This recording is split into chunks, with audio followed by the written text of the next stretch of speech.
बिस्मिल्लाहिर्रहमानिर्रहीम। और तुम अपने परवरदिगार की कौन कौन सी नेमतों को जुटलाओगे। आज हम आ गए हैं चैप्टर नंबर 10 पे, जो कि है इनपुट एंड आउटपुट। और उसमें जो सी प्रोग्राम की सीरीज़ है उसमें प्रोग्राम नंबर है 10.2। हमारा प्रोग्राम है राइट अ प्रोग्राम। जैसे ही इतना आए राइट अ प्रोग्राम, आपने ये फर्स्ट 4 लाइन्स लिख लेनी है और लास्ट 2 लाइन्स मीन्स कि ये आपने लिख ली है। आपको समझाने के लिए कह रही हूँ ये। That adds to floating point numbers. इससे हमें पता चला गया कि हमने एक डाटा टाइप लेना है फ्लोट, और उसकी 2 वेरिएबल्स जो है वो लिख देनी है वहाँ पे। जब हम डाटा टाइप के आगे वेरिएबल का नाम लिख देते हैं तो इसका मतलब होता है हमने वेरिएबल क्या कर दिया, डिक्लेयर कर दिया। ठीक है, अभी बताती हूँ साथ साथ। And shows the sum on screen. 2 floating point number लेने हैं जी, और उसका सम लेना है। बस सम लेंगे, उसको प्रिंट करवा देंगे तो वो स्क्रीन पे शो हो जाएगा। इसमें कंफ्यूज होने वाली कोई बात नहीं है। एक सिंपल सा प्रोग्राम है जो हमने लिखना है। फ्लोटिंग पॉइंट डाटा टाइप होगा, उसकी 2 वेरिएबल लेनी है और उनको सम कर देना है। ये प्रोग्राम है। फ्लोटिंग पॉइंट नंबर्स लेने हैं कितने, 2। डाटा टाइप फ्लोट होगी और 2 वेरिएबल्स होंगी, var1 var2 के नाम से हमने ले लिया है। और शो करें सम ऑन द स्क्रीन। ठीक है, अब आप मेरे से ये भी पूछेंगे कि यहाँ पे रेस आ रहा है, RES, यानी कि ये बेसिकली रिजल्ट के लिए शो करते हैं। हम यहाँ पे सम भी ले सकते हैं, कोई इशू नहीं है, नाम जो मर्जी रख लें आप। तो हमने ये क्यों लिया, आपने यहाँ पे बता दिया कि फ्लोटिंग पॉइंट, इसलिए कि जब हमने जमा करनी है तो हमें स्टोर करने के लिए एक वेरिएबल की ज़रूरत होगी। ठीक है, प्रोग्राम में फ्लोट, इसने कहा कि 2 फ्लोटिंग पॉइंट नंबर्स लें। फ्लोट var1 के नाम से एक वेरिएबल ले ली, आप कुछ भी ले सकते हैं। ठीक है, आप n1 ले सकते हैं, नंबर 1। ठीक है, लेकिन कुछ ऐसा जिससे यानी कि हमें पता चल रहा हो कि हमने क्या लिखा हुआ है। यानी कि ऐसा ना हो कि जब छोटे छोटे प्रोग्राम लिखने हो ना तो हम नाम कुछ भी रख लें, लेकिन जब हम जो है वो कर रहे होते हैं कि हम कोई प्रोग्राम लिख रहे हैं, हम वेरिएबल्स का नाम अगर हम बहुत ज़्यादा ऐसे रख देते हैं A, B, B, C, तो इसका कोई वो नहीं बन रहा इसका। अगर हमें एक ऐसा प्रोग्राम हम लिख रहे हैं जो 1000 लाइन्स का है या 2000 लाइन्स का है, ये उन बच्चों के लिए जो आगे कंप्यूटर में जाना चाह रहे हैं, तो ये उनकी थोड़ी सी माइंडसेट के लिए कि आपने मीनिंगफुल नाम रखना है। ठीक है, हमने var1 रखा है, यानी कि इसका मतलब क्या है, var1 क्या है, ये बेसिकली मुहफ़्फ़फ़ है, यानी कि वेरिएबल 1। ठीक है, आप यहाँ पे अपनी आसानी के लिए n1 या NUM1 भी रख सकते हैं, इससे भी जो है वो याद रहता है कि n1 यानी कि नंबर 1। var1 var2 हमने 2 वेरिएबल्स ले लिए, किस टाइप की, फ्लोट टाइप की। आपको ये पता होगा कि फ्लोट के आगे जब वेरिएबल var1 लिखते हैं तो इसका मतलब होता है कि हमने फ्लोट टाइप की एक वेरिएबल को डिक्लेयर कर दिया है, यानी कि बना लिया है बड़ी कामयाबी के साथ। ठीक है, फ्लोट var1 कामा var2।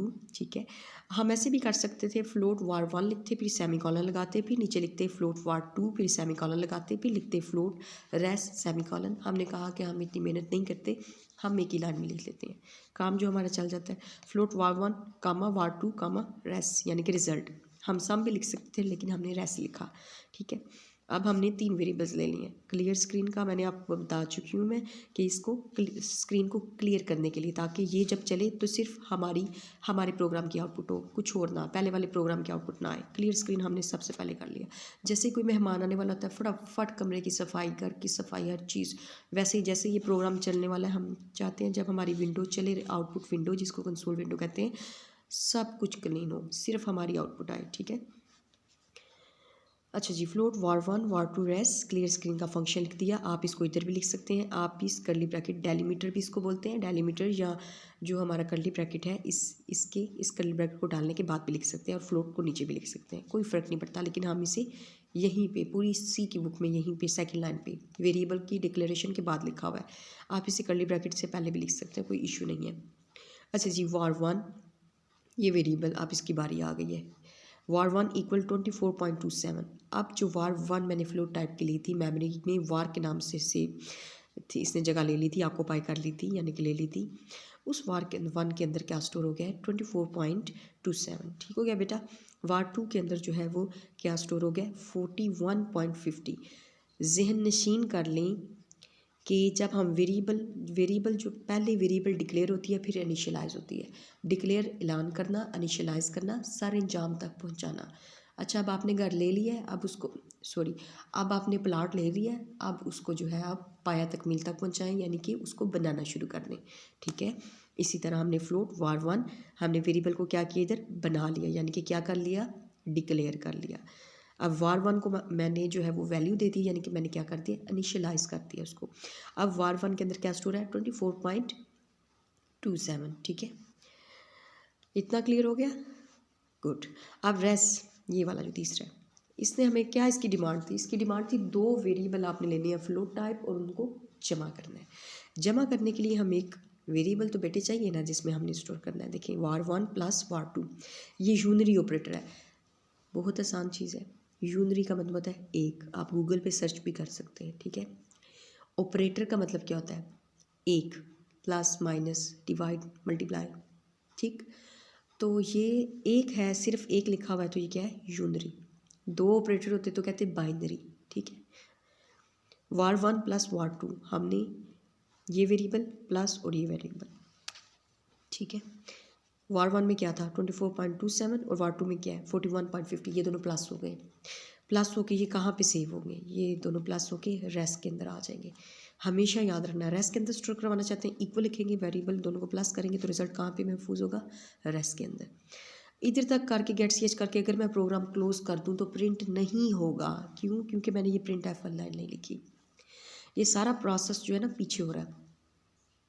हम अचानक कहते हैं कि वो पर्सन जो है वो तो बड़ा नेगेटिव हो गया है या वो पर्सन बड़ा पॉजिटिव हो गया है, उसका जो प्रोसेस होता है ना पीछे वो हमें नज़र नहीं आ रहा होता, ठीक है। सेम वैसे ही कंपाइलर के अंदर भी ये जो प्रोसेस है ये यहाँ पे हमें शो नहीं होगा, हमें सिर्फ बेटे आउटपुट शो होगी। इसलिए हम अपने ऊपर अच्छा काम कर रहे हैं, ठीक है, पॉजिटिव काम कर रहे हैं तो पॉजिटिव रिज़ल्ट आएगा, चाहे वो 2 महीने के बाद आए, 6 हफ्ते बाद आए या साल के बाद आए, ठीक है। लेकिन अगर हम कह रहे हैं कि बस काम ख़राब है तो फिर वो जैसी मेहनत हो रही है खुद पे और जैसा, अगर मेहनत नहीं हो रही तो नेगेटिव रिज़ल्ट आएगा और अगर मेहनत हो रही है तो इंशाल्लाह ताला पॉजिटिव रिज़ल्ट ही आता है, ठीक है। अल्लाह ताला कहता है कि मैं कोशिश जो है ना, मैं बंदे से कोशिश मांगता हूँ, मैं उससे नतीजा नहीं मांगता, तो हमें भी कोशिश करनी है, ठीक है। अच्छा जी, प्रिंट एफ आ गया यहाँ पे, ये सारा प्रोसेस हमें इधर नहीं नज़र आएगा, हमें सिर्फ ये लाइन नज़र आती है। इस लाइन को बड़े ध्यान से देखिए, प्रिंट एफ। अच्छा, ये इन लाइनों से परेशान नहीं होना, हमारा काम इससे है, ठीक है। Print F modulus F, modulus F क्यों लिखती है हमने इधर, मेरे पास डेटा टाइप क्या है, फ्लोट, तो फ्लोट के लिए हम कौन सा यूज़ करेंगे, मॉडुलस एफ, ठीक है। Modulus F plus modulus F, अब ये क्या चीज़ है, जब भी हम सी के अंदर प्रोग्राम लिखते हैं तो हम डायरेक्ट वेरिएबल का नाम नहीं लिख सकते, var 1 प्लस var 2 नहीं कर सकते, ठीक है। उसका रीज़न क्या है, modulus F plus modulus F, modulus F यानी कि जो भी वेरिएबल मैंने प्रिंट, डबल कोट के अंदर जो भी वेरिएबल मैंने प्रिंट करवानी है ना वो मैंने var 1 कामा var 2 लिख दूँगी। उससे क्या होगा, उससे पहले मुझे डबल कोटेशन के अंदर परसेंटेज एफ लिखना होगा, वरना मेरी वेरिएबल प्रिंट नहीं होगी। ये तरीका कार है, ये उसका साइंटैक्स है, ठीक है, ठीक है। अब print F bracket double quotation में परसेंटेज एफ, इसका मतलब है कि var 1 की जो वैल्यू है वो इधर प्रिंट होगी, ठीक है। अब आउटपुट में देखते हैं, पड़ी हुई है var 1 की वैल्यू, देखिए पड़ी हुई है ना, प्लस परसेंटेज एफ। अब यहाँ पे आगे देखिए var 2 जो है इधर प्रिंट होगा, प्लस का साइन आएगा, प्लस का साइन आया, एफ़ की वैल्यू थी var 1 जो है 24.27 वो आ गई, फिर उसके बाद प्लस, प्लस भी प्रिंट हो गया। क्यों प्रिंट हो रहा है बताती हूँ, परसेंटेज एफ var 2 की वैल्यू क्या थी 41.50 आ गया, इक्वल, इक्वल भी आ गया, फिर परसेंटेज एफ जी, ठीक है। फिर आगे रेस, तो रेस का रिज़ल्ट क्या बना, इन दोनों को प्लस करें ना ज़रा कैलकुलेटर से, ये रिज़ल्ट बनता है, आ गया, ठीक है। उसके अगर थोड़ी बहुत मिस्टेक सम टाइम हो जाती है, लेकिन रिज़ल्ट जो है, जो एग्जैक्ट रिज़ल्ट है वही कंपाइलर देगा, ठीक है। प्रिंटिंग में सम टाइम बुक में कोई मिस्टेक कभी आ जाती है तो उसमें इतना कन्फ्यूज़ नहीं होना, जैसे समझा रही हूँ रिज़ल्ट वैसे ही आएगा, ठीक हो गया। अच्छा जी, डबल कोट के अंदर ये चीज़ें हम लिखते हैं, फॉर्मेट स्पेसिफायर इसको कहते हैं। ये हमने यहाँ पे 1 2 3 फॉर्मेट स्पेसिफायर यूज़ किए, ये डबल कोट के अंदर हमने लिखे, फिर कॉमा लिख के वेरिएबल ऐसे लिखने, ये तरीका एक कार है। यहाँ पे आपने अपनी कॉमन सेंस इस्तेमाल करनी है, आपने ऐसे नहीं, अगर आप आउटपुट ऐसे देना चाहते हैं और आप यहाँ पे करें रेस फिर var 2 और फिर var 1, फिर क्या होगा जनाब, फिर रेस यहाँ पे अगर आप लिख देते हैं तो ये रिज़ल्ट इधर शो हो जाएगा। फिर आपने लिखा हुआ है var 2 में आता है 41, वो इधर ही आएगा, फिर var 1 इधर लिखा हुआ है तो इसका रिज़ल्ट इधर आएगा। ये आपने बड़ी तरतीब से लिखने हैं, ऐसे नहीं होगा कि आपने var 1 एंड पे लिखा हुआ है, रेस इधर लिखा हुआ है तो कंपाइलर जो है वो आपका फ्रेंड है, वो कहेगा कोई बात नहीं यार, उसने वो थका हुआ था उसने इधर लिख दिया, नहीं, ऐसे नहीं होगा। आप लोगों ने ये याद रखना है कि जिस तरतीब से आपने लिखा हुआ है ना, ये जो सी है ना, ये स्टेप बाय स्टेप काम करेगी। आपने इसको बड़े ध्यान से, परसेंटेज एफ है वार वन का आगे रिजल्ट क्यों आया, क्योंकि प्रिंट एफ के फंक्शन के अंदर लिखा हुआ है, हर वो चीज़ फंक्शन है, ठीक है, जो ब्रैकेट है जिसके आगे, ठीक है। उसके बाद सेमीकोलन है या नहीं वो एक अलग चीज़। यहाँ पे सेमीकोलन अगर होता तो बात ख़त्म थी, यहाँ पे सेमीकोलन नहीं है, बात ख़त्म नहीं हुई, बात यहाँ से शुरू हुई है। यहाँ यानी कि प्रोग्राम का एंट्री पॉइंट यहाँ से इस डेलीमीटर से, इस कर्ली ब्रैकेट से शुरू हुआ है। डेलीमीटर इसको बोलते हैं, DELI, ठीक है, डेली आगे मीटर की स्पेलिंग, ठीक है, यहाँ से यहाँ तक, ठीक है। और यहाँ पे लेकिन हमने सेमीकोलन नहीं डाला, ठीक है, लेकिन जो है वो बात यहाँ तक ख़त्म हो रही है, इसका तरीक़ाकार है, ठीक है। और यहाँ तक आई थिंक सो क्लियर हो गया होगा, ठीक है। सिंपल था, राइट अ प्रोग्राम